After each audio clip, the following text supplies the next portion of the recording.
So this is the second to last live stream on this particular field. Field? I don't know if field's the right word. On this particular topic. That sounds way more like it's supposed to be there. So basically, as of this week, generally I'm talking a little bit more about the values and goals, a lot more about values than goals, but starting to try and get an idea of, as I said, values and goals, which is very important when you're looking at ACT. ACT is all about, as we have spoken a few times now, about kind of living your best life, having the most meaningful life or a meaningful experience. And of course, to understand meaningful, we've got to get a better idea of what are our values, what's important to us. Next week, we'll be looking, it'll be about the same kind of time, hopefully somewhere between 10 and 10:15. It depends on the thing that I have on before this, when exactly that wraps up.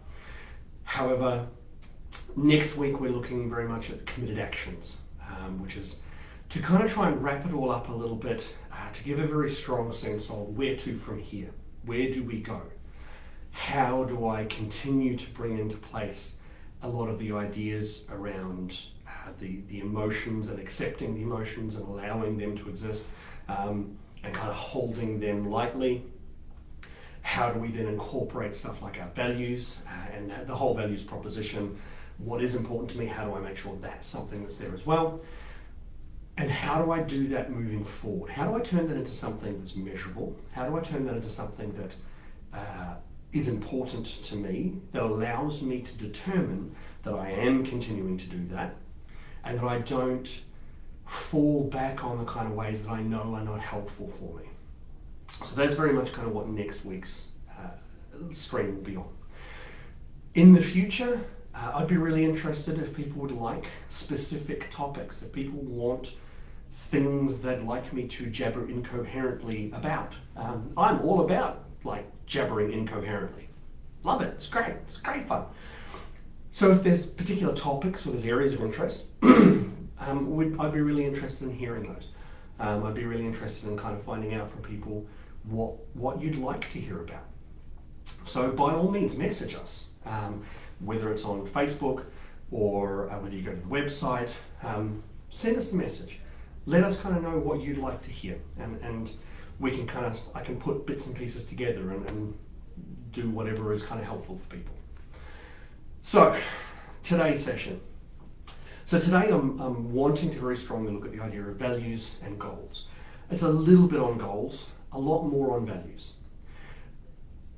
One of the things that I think is probably really important to identify when we're starting this conversation is, how do we know the difference between values and goals? Because a lot of the time people say you've got to have a goal, you've got to have an objective, you've got to know where you're going. Yes and no. I think it is important to have a direction. It is important to have an idea of what you'd like to achieve, which is goals. But my argument is very much, I think what's more important than knowing what we want to achieve is making sure that I achieve that in a way that is consistent with me, is consistent with what's important to me and what I want to be doing. And so the general kind of way possibly to describe it is, values are very much about the qualities or the process, the direction that I want to go in. Goals are the actual things or the actions. So goals are the kind of things that we would measure, but values is way more of that kind of intrinsic, this is how I want to do it. Maybe that's a way to explain it. The goals is what I want to do, the values is how I want to do that. So ideally, while goals are quantifiable, while they are measurable, while they are describable, sure there's a word in there, let's just pretend that I said the right word, shall we? These are the kind of things, like I said, that we look at, the doing part. The values is how I want to live. Who am I? Question I love asking people, what do I stand for? That's a mind bender, right? What do I stand for?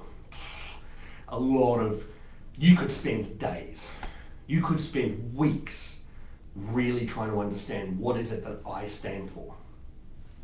We don't have to worry so much about that right now, but that's the idea of values, right? What's important to me? Who am I? How do I want to live? What are the things that I want to measure myself against? I'll go into, there's like an analogy or a little exercise that I'll do later that, while a little bit morbid, let's be honest, is a really good way to kind of articulate that sense of the values. So one of the things that, and this is very much how the value stuff kind of fits into our ACT processing, a lot of values are given to us. They're not necessarily things that we come to ourselves. When you think about your upbringing, you think about your childhood, your schooling, the important people in your lives, these are the people that have given you your values. The key part on ACT, however, how we apply ACT to this idea of the values being given to you, is you don't have to agree with them and you don't have to continue them. So if I'm given a value as a child, for me to live in a state of fusion, right? Fusion, diffusion, absolute truths versus just an observable thing, something that I do. If I have a fusion with that value, whether it's consistent with what I want or not, doesn't matter. I'm really going to struggle to change that if I have a fusion with that value.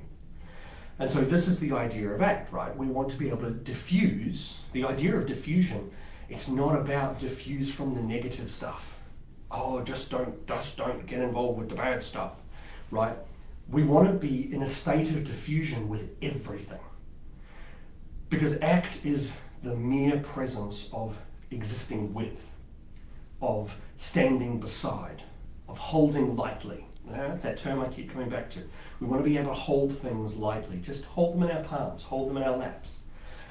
But that applies equally to the things that are negative that we don't want in our lives and the things that we do want.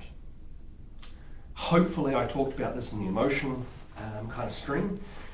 The idea that we can't, if we focus so heavily on holding on to just the positive or the things that I want or the values that are consistent, if I hold so strongly onto those, anything that then jumps me out of that can completely disrupt how I see the world and how I see myself.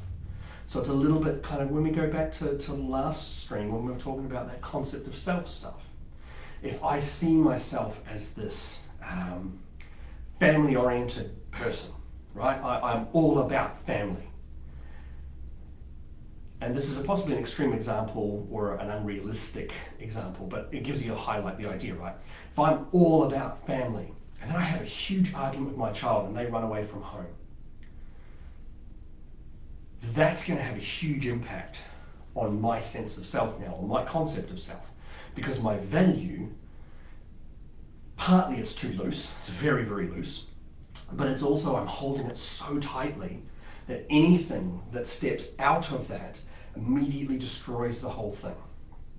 Now, there are a whole range of things that we can do to change that kind of concept of the values. I can hold a value of family and still have an argument with my child. I can still hold that sense of value and distance myself from a parent or a distant relative, an uncle or an auntie who's just toxic. I can have values and still do things outside of that traditional value as long as I'm not fused with it. If I'm aware of that value and I'm holding that value, I'm holding it lightly, I can do things that are outside the constraints of that value and still hold it at the same time. There's a term that is used quite a lot in psychology, which is called cognitive dissonance. And the way that I describe cognitive dissonance is it's when I hold two equally powerful truths, but they contradict themselves. But I can still hold them and believe them completely. And an example that I will often use when I talk about that is, I honestly believe I see the positive in everybody, and I honestly believe that everybody is genuinely a good person. And you know how much I hate the word good, so that kind of gives you an indication of that, right? At the same time, I generally believe that people are selfish and groups are dumb. And I can hold both of those things absolutely to be absolute truth, both of them, but they really contradict each other. And that's the way that I look at cognitive dissonance. It's this holding two things. Now, when we talk about values and we talk about act and values, it tries to live that sense of I can hold this and I can also hold something that is contrary to it.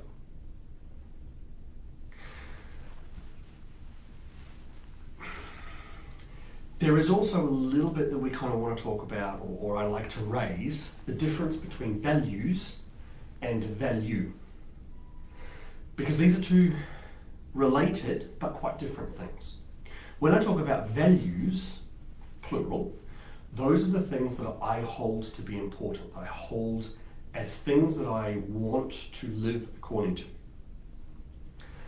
They are the best version of myself. The values that I hold allow me to be the best version of myself. As opposed to the things that I value, they are the things that are important to me. So it's pedantic. It's micro transaction difference level here, because both of them are incredibly accurate. Both of them are important to have. Understanding the values, how I be the best person myself, but also holding things of value, being the things that I want to exist, that I want these things to be here. And both of them are going to fit into this idea of how do we look at our values, how do we consider our values. So when we talk about values, one of the things that is often going to come up is the idea of ongoing actions. Now, in ACT, to talk about values, we need to be able to consider our ongoing actions. And ongoing actions is how I want to live. There has to be, to a degree, there has to be a desire to do something, to head in a direction, to hold something, to be able to maintain values. There has to be a level of there's a word, I'm just looking for it. It has completely disappeared. Help me out. No? You are screaming at your screen right now. You're just like, it's this word.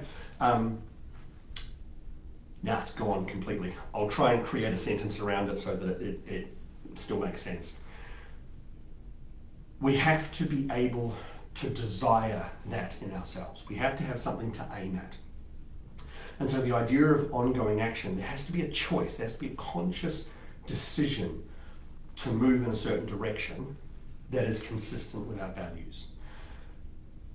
If you do that enough, like all behaviours, it will become second nature. However, when we are considering our values, that's a conscious thing. It's an example I often make. People talk about choice. People talk about, I had no choice. My argument is there is always a choice. Sometimes the choice is bad and worse, but there is always a choice. Whenever there is a choice, we're going into this sense of values. We're going into this idea of ongoing or committed actions. We're talking about this idea of, I am choosing to do something consistent with my values.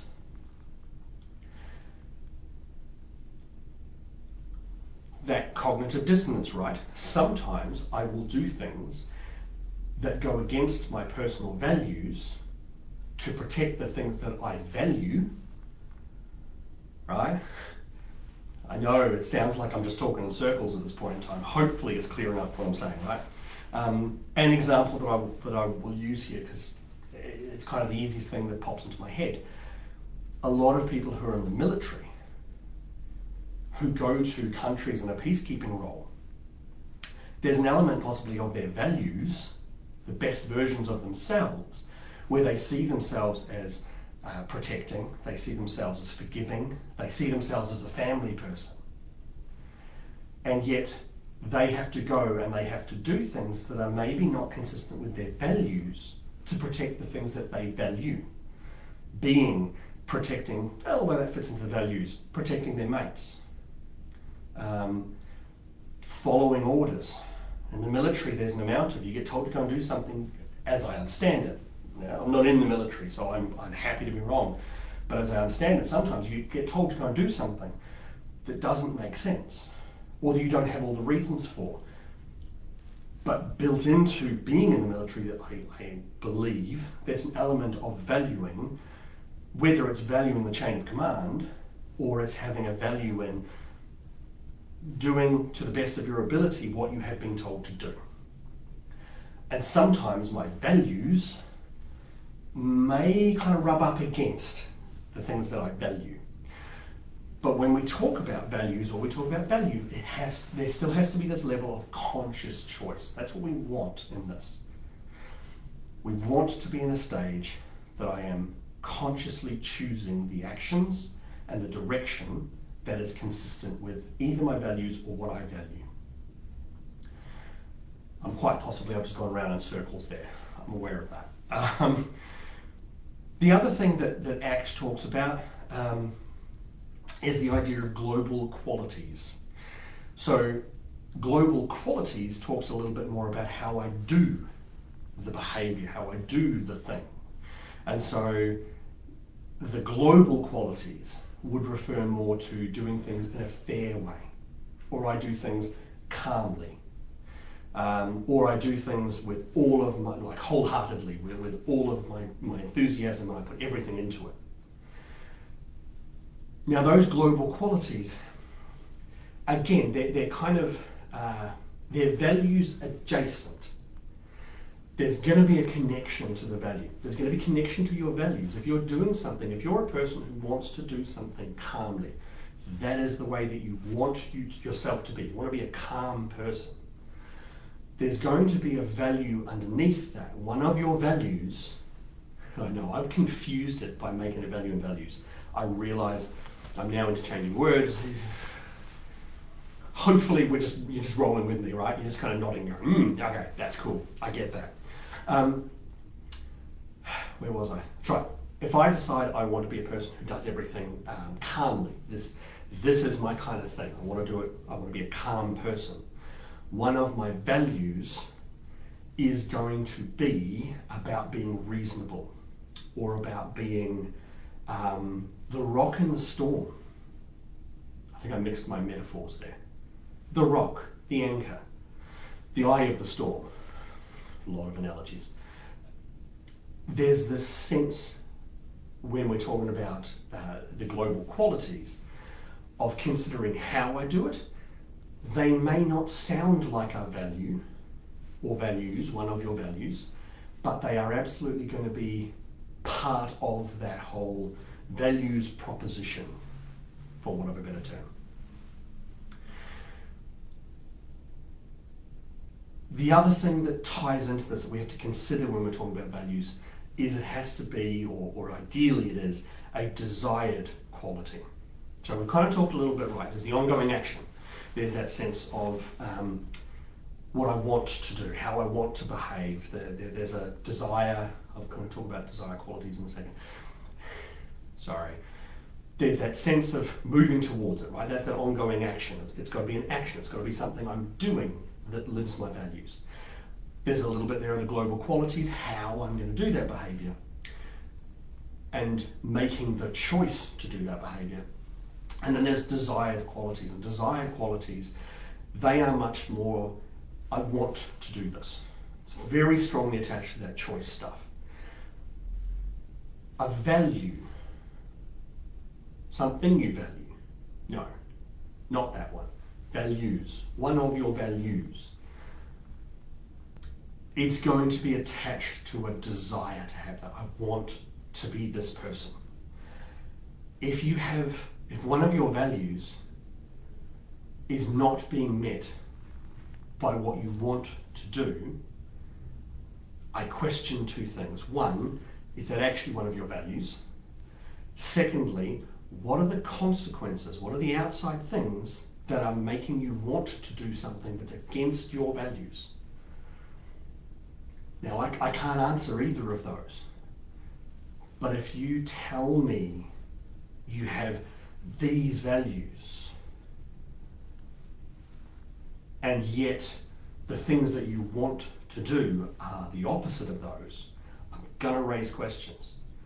Right after I raise my eyebrows. These things, they tell a story on their own, right? Weird analogy, but consider this analogy. Communism. I know, I jumped completely off track here. Communism is a really interesting example of values versus the desired quality aspect. Because the whole concept of communism is equality, and everybody having access to what they need, and everybody being equal. And yet every single person that I'm aware of who is in charge of a communist entity is all about power and maintaining power and having everything that they want. Now, arguably, that's somebody who I would suggest is probably not actually holding the values of equality and fairness and all that kind of stuff. They just say they are. And so, while that's an extreme example, I'll bounce back onto the topic, the track. I know, by now you know there's no track. There's this kind of, if I was in a room with somebody and that's kind of that example they were talking about, I've decided I want to be a Buddhist. I want to give up all my worldly things and I want to become one with the universe. But I'm going to do that from a Ferrari. My eyebrows are going to go up first, then I'm going to ask some questions. Because those are very inconsistent. That's not cognitive dissonance, that's opposites. That's a whole new level kind of stuff. So when we talk about values, it's all great and fine and dandy and lovely to be able to talk about what values are and to kind of have this amorphous understanding of what values are, and values are the things that drive us and the best version of myself. How do we actually work them? How do we work out what our values are? Now, I guarantee you, sorry, I point over there because that's where my computer is. You can't see my computer, but it's over there. So when I point, I'm pointing to the internet, because obviously the internet is only in that one spot on my computer, yeah? There will be a whole heap of things on the internet that will help you explore your values and help you determine the things that you value the most, right? It doesn't have to be that structured or strict. I think I just turned that structured. It doesn't have to be that structured. It's right up there with a Livestream, isn't it? Call back to my first one of these. So it doesn't have to be that structured, it doesn't have to be that strict. What I would encourage you to do is this. Take a few seconds. I want you to remember the last time you felt truly happy. You can close your eyes. I wouldn't close your eyes if you're listening to this in the car or something. It's probably not a good idea. But if it helps, close your eyes and just try and connect with the last time you were truly happy. Remember what that felt like. Remember the situation you were in, where you were. Remember the last time that you felt pride. Remember the last time you felt fulfilled, that life had meaning. That can be anything from when you held a child for the first time, to graduating university, graduating high school. The first time you walked into a job that you really wanted to be doing, that you had been striving to get to. That sense of fulfilled. Connect to the last time you felt just light, like there was no weight on you at all. Things were positive, things were just looking great. It could be a long time ago. I'm not going to try and pretend I want you to think to last week when all this stuff was going on. But there will be a time in your life, some time in your life, when you can connect to those things. Happiness, pride. being fulfilled, just take a second and really connect with those feelings. Notice where you feel them in your body. Is it a warmth in your chest? Is it just a sense of lightness and weightlessness on your shoulders? Let your body tell you what that felt like. Work out, where were you? Who was there? What were you doing? When you think about that scene, you think about that image, that memory, what bit jumps out? What's the bit that it's the case study of that whole memory? What's that one little piece that stands out above all the rest? Why? Why is that the bit that stands out? Is it because somebody told you that you had done a fantastic job? Is it because you had achieved something that you'd been trying so hard to do? Is it that you now could look at this little potato with legs and arms and realize that this is a person who was going to rely on you, that you were going to be able to protect? That will give you an indication, that will give you some suggestion as to what the value is. Whether your values are attached to achievement, whether your values are connected to connection. That was not going to be a great sentence. This wasn't a great sentence because I just told you what the sentence was going to be. Whether the values are attached to a connection with another person, whether your values are attached to helping somebody, whether your values are attached to protection, whether your values are attached to understanding that this person wants to spend their life with you. There's no clear cut, there's no black and white. Hopefully I hammered that point over the last few weeks. There's no right, wrong, there's no good, bad, there's no black and white. Values, however we talk about them, they are messy and complicated and often confusing. And the only thing that I can suggest, if you've kind of just done this exercise briefly with me and you've come to the end and gone, I got nothing, right? I got a couple of these bits and pieces, but I don't know what the values are. Values are not something you're going to work out in 10 minutes of listening to me talk at you.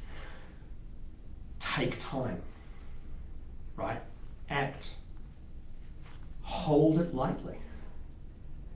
Allow the feelings, allow the kind of thought process, the I'm going to keep thinking about stuff. Just hold that and allow it to sit there.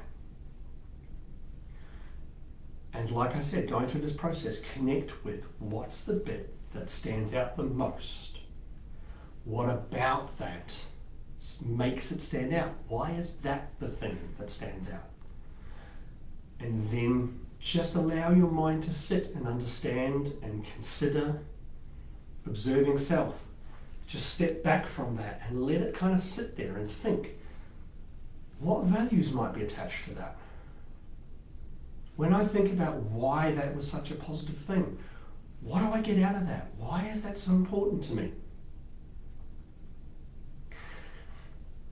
There's another way to consider it at least, and this is where I said slightly morbid, slightly. Think of it in another way. Cast yourself to, look, the obvious example is morbid.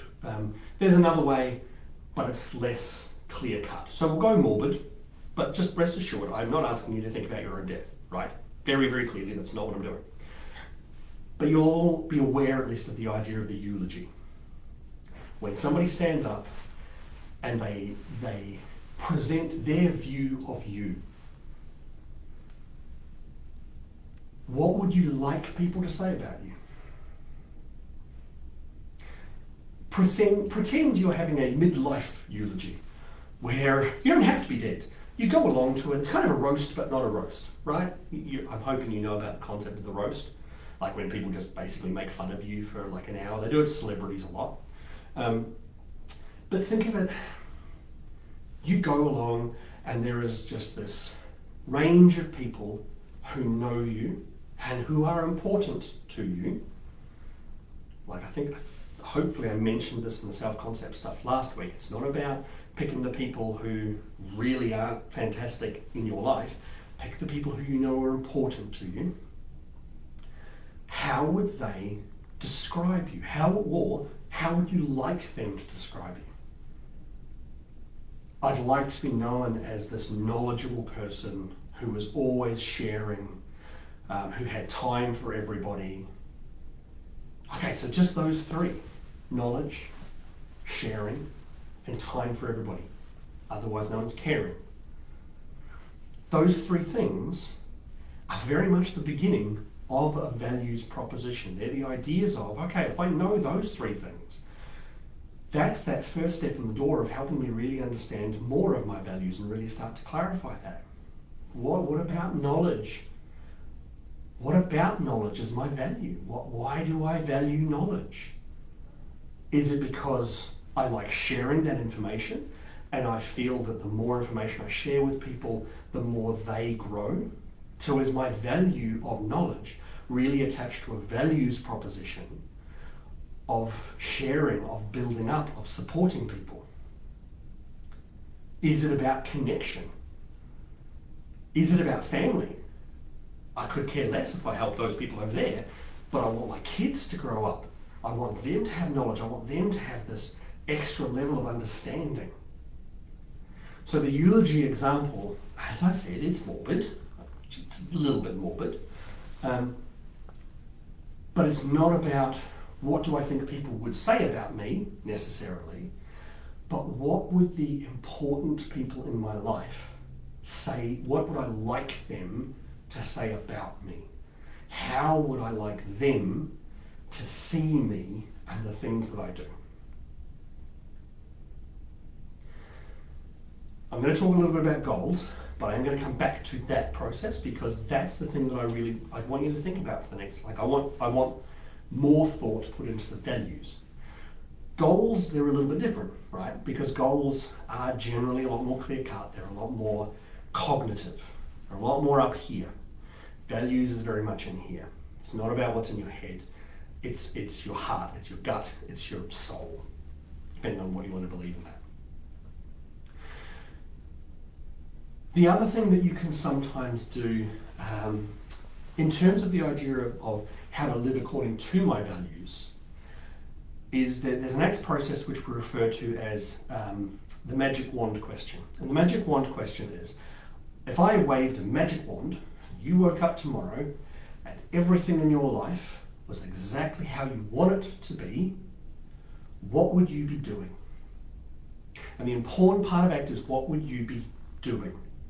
Now, doing can include how would you be feeling, what would you be thinking, but we don't want this to be what would it look like, because you're going to say about all the things outside of you and how they would be. ACT is very understanding of that, but hopefully, as we've made it kind of clear, ACT is very much about, I've got to fit into this. The ACT is about me. If I'm talking to you, I don't really care about Jimmy or whoever else is out there in your life. My concern is you. My concern is how you're dealing with things and how you're processing. So when we talk about this magic wand question, if I wave the magic wand, what would you be doing? How would you be feeling? What are the kind of things you would be thinking about yourself? Because a lot of those are also going to inform what my values are. If I know that I would be happy and I would be interacting with my family and I'd be skipping out the door every morning, look, I don't think it's realistic. I'm sure there are people out there who do skip out the door. Most of us kind of just walk at it. However, if I know that that's the kind of things that I would be doing if everything was like I wanted it, that informs my sense of what my values are. It doesn't necessarily tell me what my values are, unless maybe skipping is one of your values. Maybe you just really, really love skipping. But it helps inform those values. when you attach that, you add that to things like the eulogy example, you add that to, not eulogy example, eulogy exercise, you add that to the memory of happiness and pride and being fulfilled and what part of that was most important. When you start adding these things together, you start getting a little bit more idea of what my values are. What I would recommend if you're doing this process, if you're going kind of accessing all these little bits and pieces, actually write them down. I'm asking you to think about a lot of stuff that potentially is very overwhelming. There's a lot of information coming in here. Write it down. Get some clarity. Write down the first bit. Put that aside. Write down the second bit. Put that aside. Do that as many times as required. Then go back and start looking at all of these things together. But once you've got them in writing, there's a little bit more clarity involved in that. So I'm very quickly going to talk about goals, because like I said, right, if values are the qualities that I have and the direction that I want to go, goals are the things that I'm going to do and the actions that are going to allow me to head in that direction, to do things the way that I want to do them.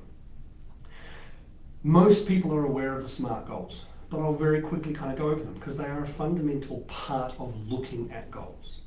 So the SMART goals is an acronym, and it stands for specific, measurable, achievable, realistic, and timely.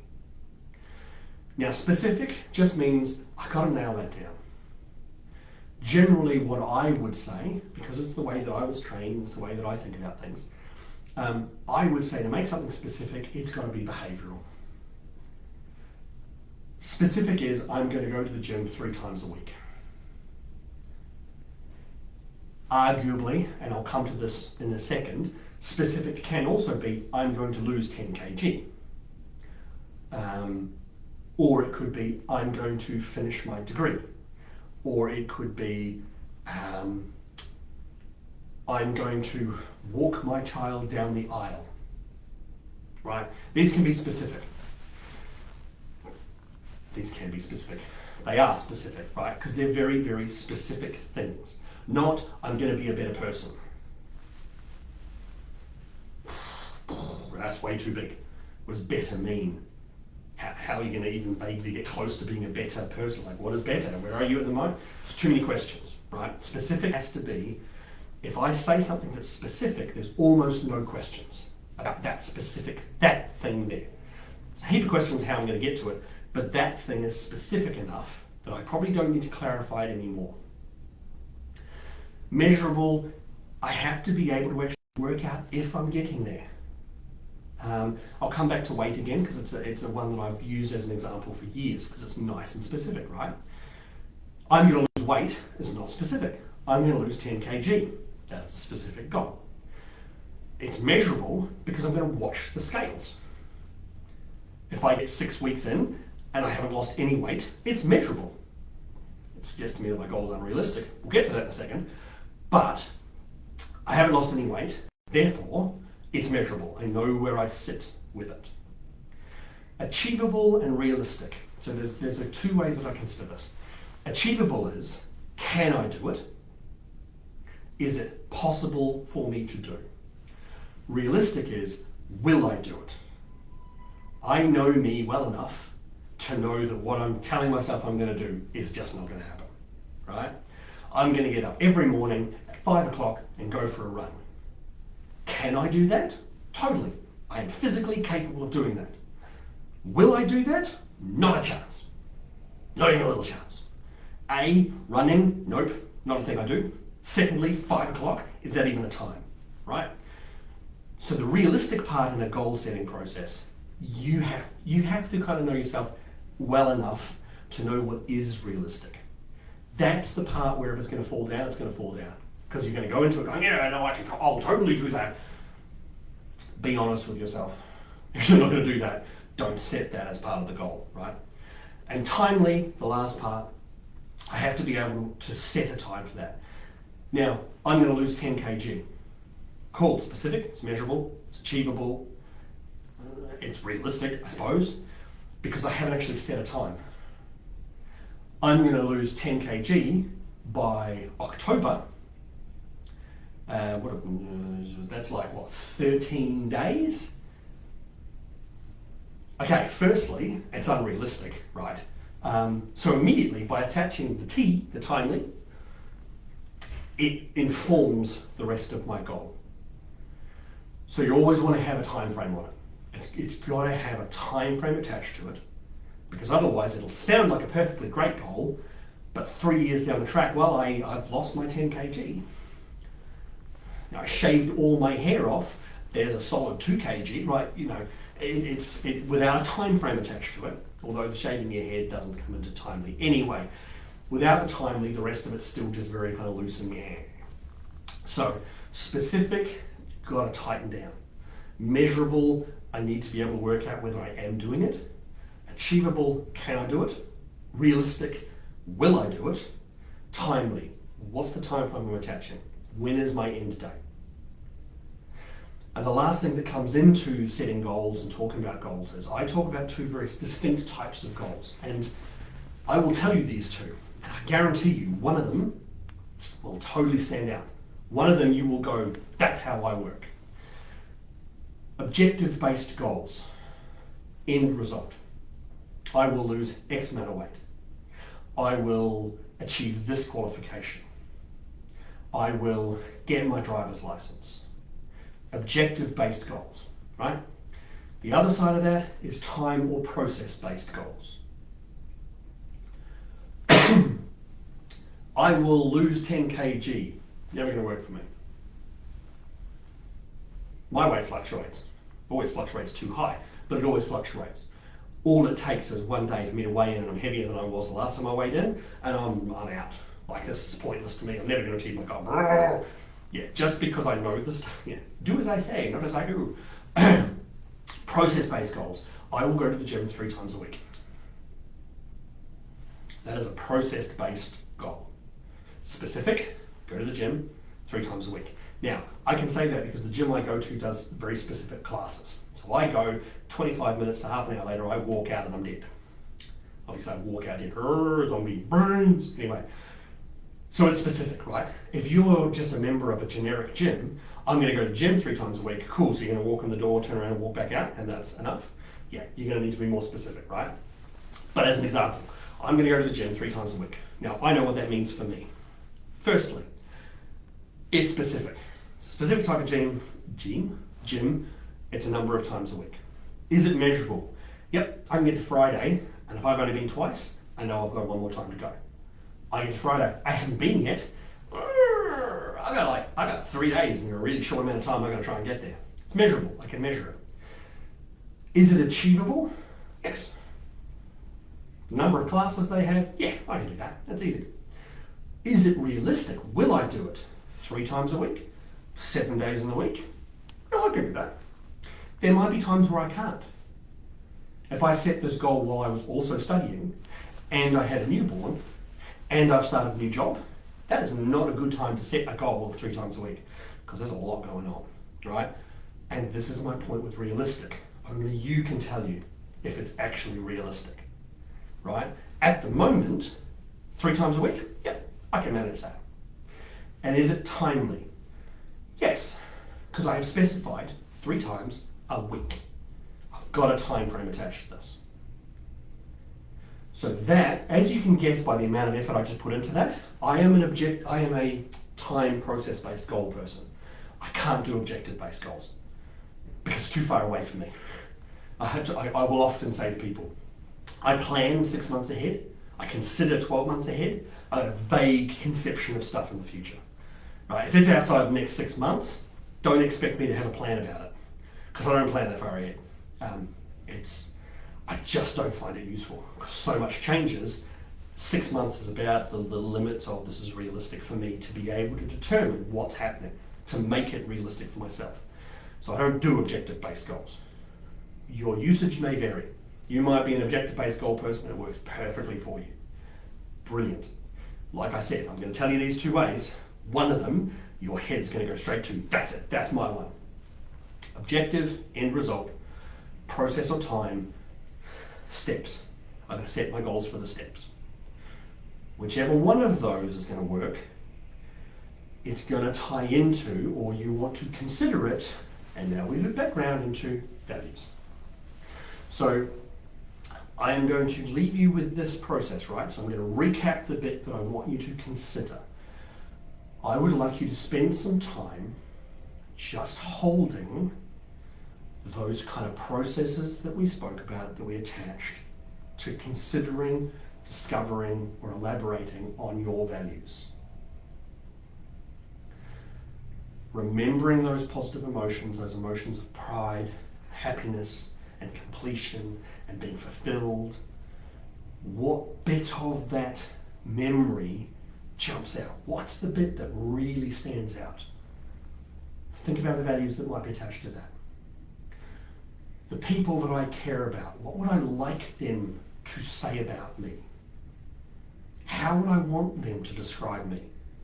And consider the values that are attached to that. And the last one, if I woke up tomorrow morning and everything was exactly how I wanted it, what would I be doing? How would I be acting? How would I be thinking and feeling?